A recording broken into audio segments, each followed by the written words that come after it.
Good morning student. आज जो हमारा टॉपिक है वो किससे रिलेटेड है भाई? नदियों से रिलेटेड है। भारत के अंदर हम नदियों के बारे में पढ़ेंगे।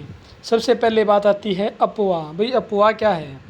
अपवाह शब्द एक क्षेत्र के नदी तंत्र की व्याख्या करता है। यानी कि हम अपवाह को या ड्रेनेज को इस तरीके से भी कह सकते हैं कि इसके बारे में अपवाह को हम इस तरीके से भी कह सकते हैं, एक निर्धारित जल मार्ग द्वारा जल के प्रवाह को क्या कहते हैं? अपवाह कहते हैं। एक निर्धारित जल मार्ग द्वारा, एक निश्चित निर्धारित जल मार्ग द्वारा,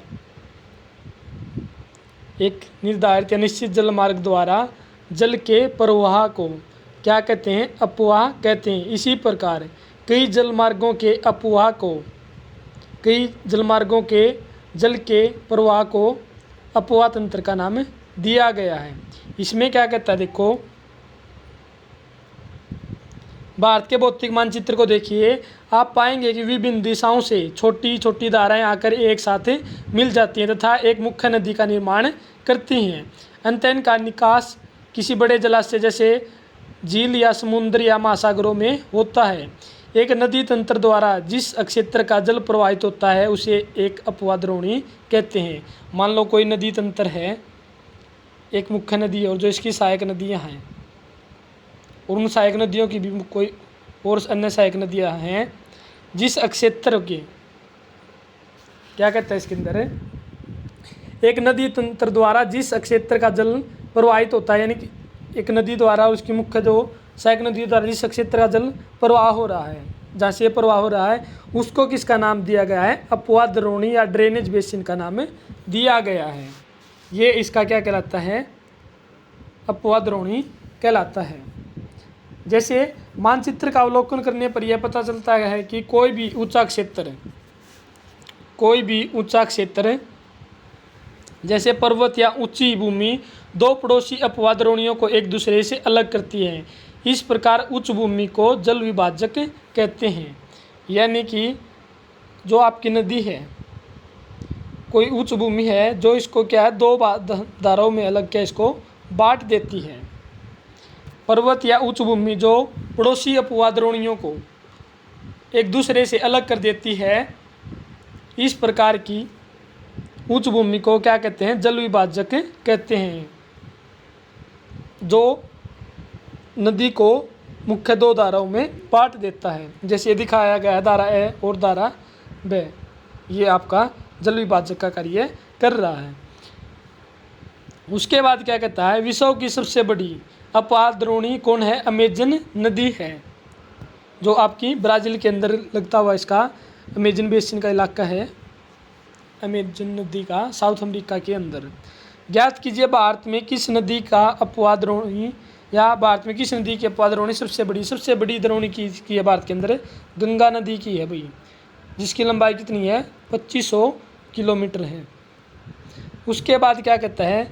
भारत में अपवाह तंत्र। भाई भारत में मुख्य जो अपवाह तंत्र की बात करेंगे वो आपकी मुख्य हम यहाँ दो करेंगे आपकी। जैसे मान लो इंडिया के अंदर आपका ये एक तो क्या आपकी हिमालय की नदियाँ, और दूसरा क्या आपका जो प्रायद्वीपीय क्षेत्र था, प्रायद्वीपीय पठार की नदियाँ, प्रायद्वीपीय पठार था।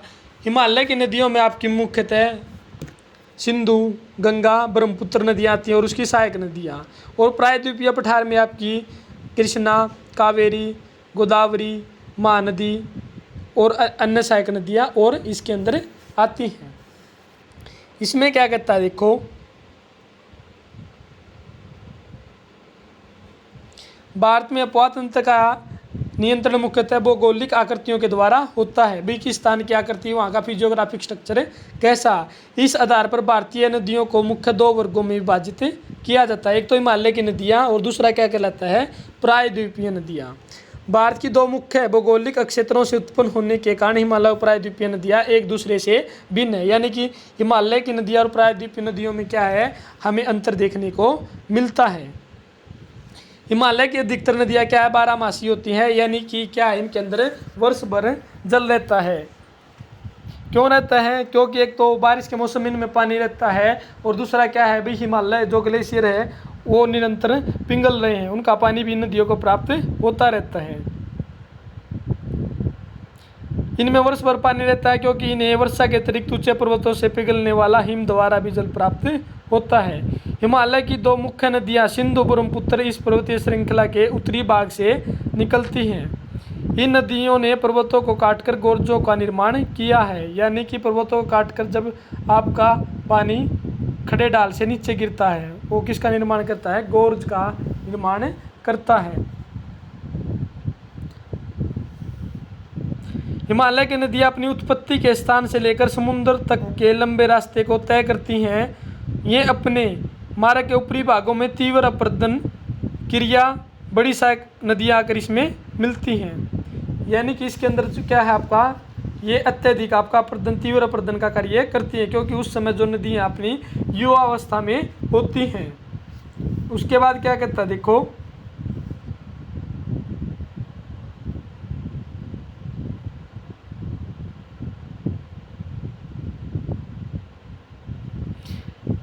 तथा अपनी साथ भारी मात्रा में सिल्ट व बालू का संवहन करती है। क्योंकि जब नदियों में तीव्र अपरदन करने की क्षमता है तो उनके साथ जो महीन कण गाद की मात्रा होगी वो भी क्या होगी, बहुत ज़्यादा होगी, क्योंकि उस समय नदी युवावस्था में और जो अत्यधिक अपरदन कर रही हैं।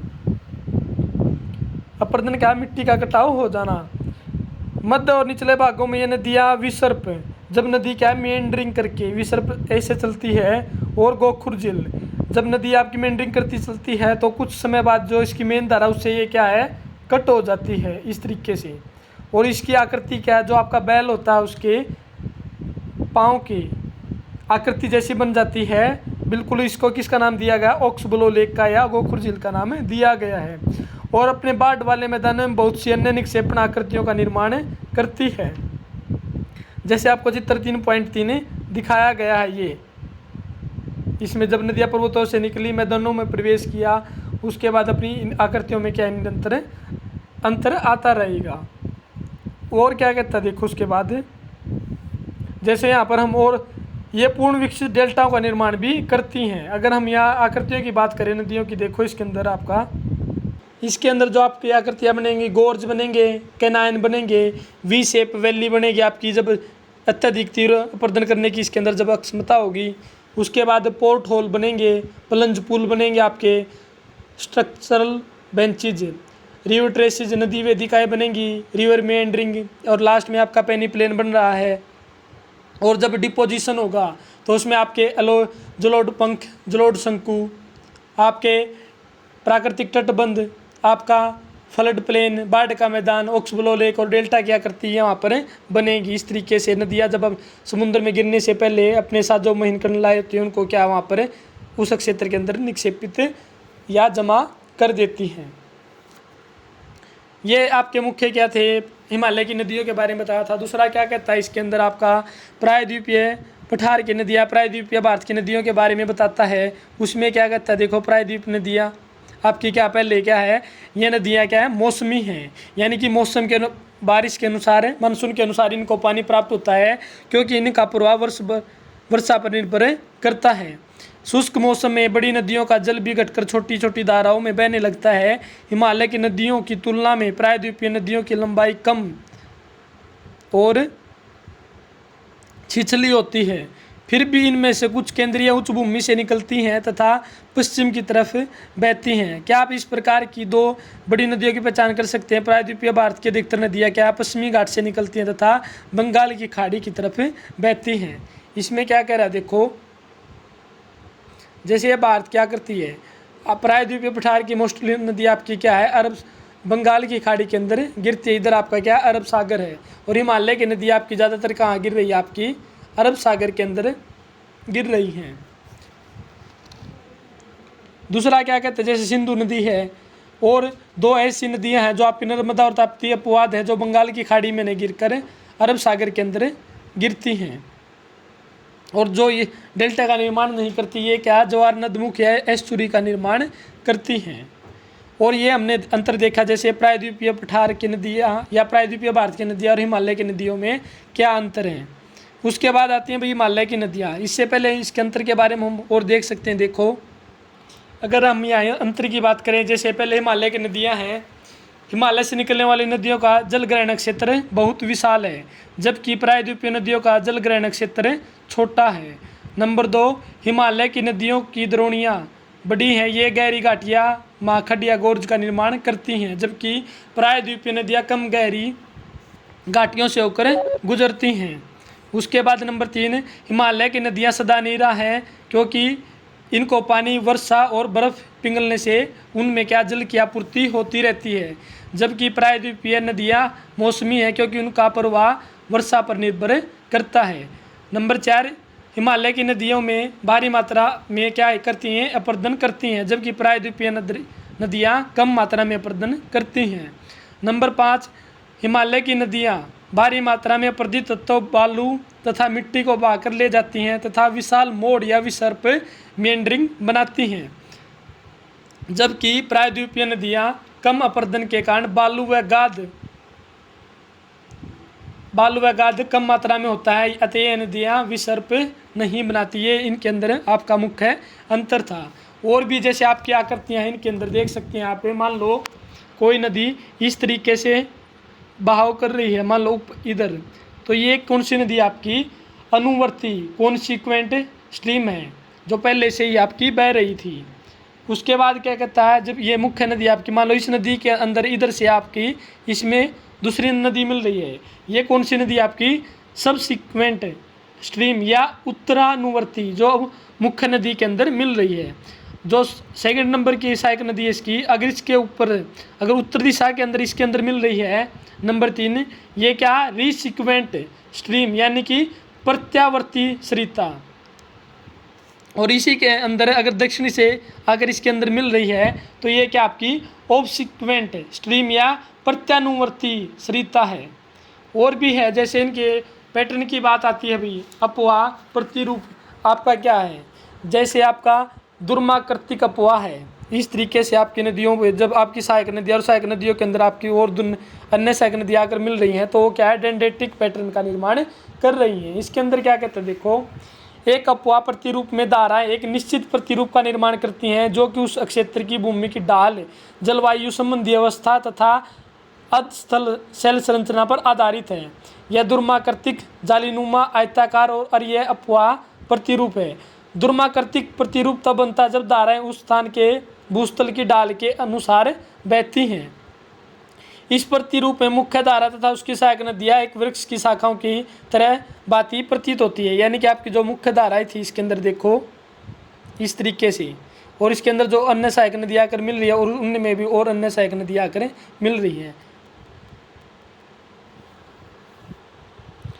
जब सहायक नदियाँ मुख्य नदी से समकोण पर मिलती हैं तो उसको किसका नाम दिया गया है, जालीनुमा, यानी कि ट्रेलिस का मुख्य नदी को समकोण पर मिल रही इस तरीके से जालीनुमा प्रतिरूप का निर्माण करती हैं। जालीनुमा प्रतिरूप वहाँ विकसित होता है जहाँ कठोर और मुलायम चट्टानें समानांतर पाई जाती हैं। आयताकार अपवाह प्रतिरूप प्रबल संधित शैलीय भूभाग पर विकसित होता है। अरीय प्रतिरूप कहाँ होगा, जहाँ आपकी नदियाँ पठारों से निकलकर इस प्रत्येक दिशा के अंदर इस प्रकार रेडियल पैटर्न बनाए इस तरीके से।